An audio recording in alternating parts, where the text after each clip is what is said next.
Hello friends, Nifty analysis video में आप लोगों का स्वागत है। आज 24 जुलाई, आज का डिस्कशन कर लेते हैं कि क्या लेवल्स रह सकते हैं, कहाँ पे मूवमेंट रह सकती है। ठीक है, अब आज का मूवमेंट समझने के लिए पहले कल का यानी लास्ट ट्रेडिंग डे का मूवमेंट समझना पड़ेगा अपने को। तो निफ्टी में अगर आप देखोगे, गैप डाउन हुआ उस दिन, और गैप डाउन होने के बाद एक अटैम्प्ट ऊपर का लिया उसने, बिकॉज यहाँ पे एवरेजेस थोड़ी एक्सपैंड थी, तो उसको एटलीस्ट 20 EMA तक एक बार घुमाना था, तो वहाँ पे वो आया और उसके बाद साइडवेज रह के फिर फाइनली एक फॉल शुरू हुआ। ठीक है, अब उसके बाद उसने 200 EMA के ऊपर जाने का अटैम्प्ट लिया, कुछ देर वहाँ पे रोका। ठीक है, लगभग आधा एक घंटा, और उसके बाद वापस से ब्रेक डाउन कर गया।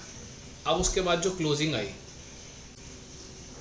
इस क्लोजिंग के बेसिस पे जो हमारी स्टडी रहती है नेक्स्ट डे ओपनिंग की, वो फ्लैट टू नेगेटिव कह सकते हैं उसको, वहाँ पर हो सकती थी वो। ठीक है, तो अभी अगर हम गिफ्ट निफ्टी को देखें, इस समय करंटली अभी 7:58 AM हो रहा है, लगभग 50-60 पॉइंट के आसपास का वो डाउन दिखा रहा है कि इतना गैप डाउन ओपनिंग होगी। अब होगी नहीं होगी वो तो एक घंटे बाद पता चलेगा, बट अभी फ़िलहाल का जो सिनेरियो है वो ये दिखा रहा है।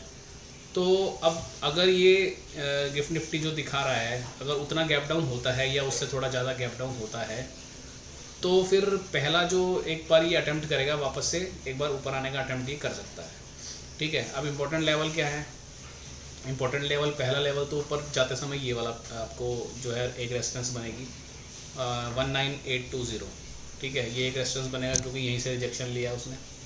और नीचे में जो है आज का यानी कि कल का फ्राइडे का जो लो है वो एक इम्पोर्टेंट है, और फ्राइडे का ये जो लो है ये तो टूटना ही है, इसकी संभावना बहुत ज़्यादा है। ठीक है, बट हो सकता है कि गैप डाउन होने के बाद पहला अटैम्प्ट वो एक बार ऊपर आए, ऊपर आने का ले, और फिर उसके बाद में जो भी आज के टाइमिंग्स रहेंगे, इंपॉर्टेंट टाइमिंग्स रहेंगे, वहाँ से वो एक बार रिवर्सल दिखाए। ठीक है, तो ये है सिनेरियो निफ्टी का। अभी अगर थोड़े से बड़े टाइम फ्रेम पे जा करके चेक करें इसको, ये तो 1 मिनट का हो गया, आज का बात हो गई। थोड़ा सा एक बार ऊपर के टाइम फ्रेम पे चलते हैं। अगर हम 5 मिनट के टाइम फ्रेम पे चलते हैं तो 200 EMA के नीचे ही काम कर रहा है ये भी।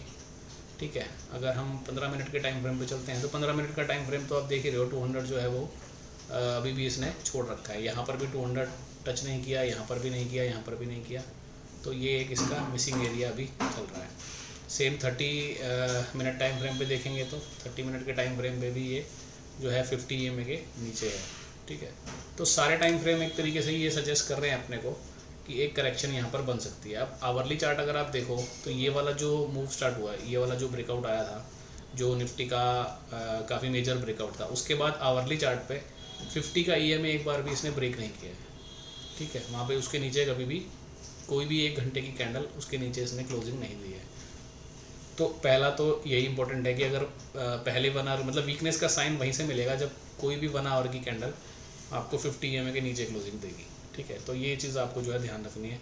ऐसे ही हर टाइम फ्रेम पे जब हम जाएंगे ना, तो हमें कहीं ना कहीं कुछ ना कुछ पॉइंट्स ऐसे मिलेंगे जिसको हम अपने पास नोट डाउन कर सकते हैं, और मार्केट जब चालू रहेगा तो आप देख सकते हो। ठीक है, डेली टाइम फ्रेम देखें तो डेली टाइम फ्रेम में 9 SMA है, ये 9 SMA पे ये सपोर्ट ले रहा है।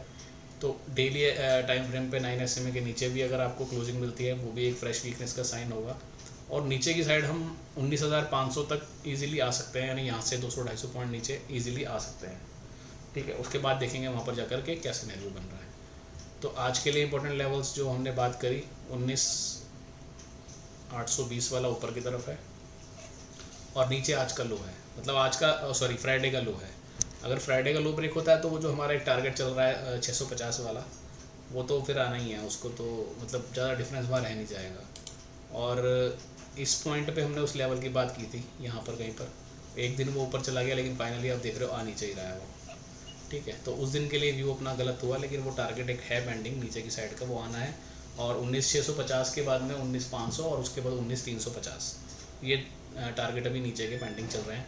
तो अब हो ये सकता है कि 19,650 का या 19,500 तक का एक बार ये नीचे की तरफ ये करेक्शन दिखा करके और फिर वहाँ से वापस ऊपर ले जाए, क्योंकि ऊपर की तरफ भी हमारा एक टारगेट अभी पेंडिंग है 20,200 का। ठीक है, तो ये ओवरऑल सिनेरियो है। अब वो पहले 19,500 जाना है उसको, या पहले उसको 20,200 पे काम करके आना है, वो आपको आवरली चार्ट बताएगा। जैसे मैंने बोला 50 EMA के नीचे की क्लोजिंग का अपने को वेट करना है। ठीक है, तो ये है निफ्टी का आज का सिनेरियो। ठीक है जी, okay, thank you, bye bye.